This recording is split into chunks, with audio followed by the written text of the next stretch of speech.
The Thomas pilot dropped recently on May 9th, 2025, and pretty expectedly, people fell in love with it.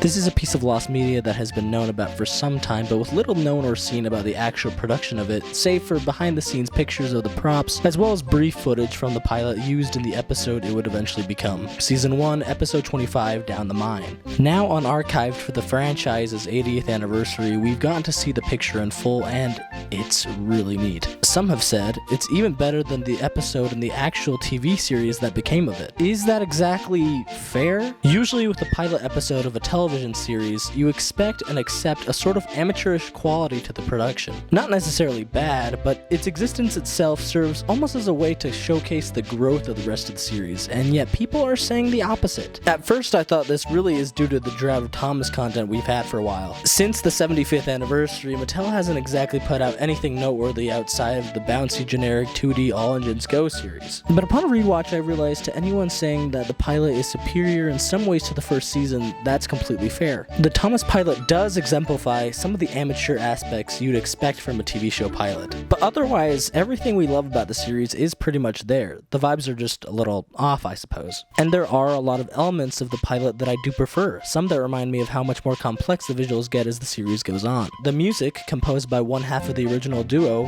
Mike O'Donnell, is perfect for the pilot. Although it was produced now, it reads so well as a score that hasn't quite found its footing as the synthy, upbeat, and iconic soundtrack the first season got, but still is charming and, dare I say, British enough that it's honestly all too believable to think that this would fit into the original pilot shown to investors. The models aren't as polished or complex as the ones we get in the series, but even in their silliest moments, they come off as wholeheartedly as charming. The camera is much more dynamic than the episode we ended up getting, showing a variety of shots and angles that honestly prove more daring when you consider that there was way less space and angles to work through given the simplicity of the sets.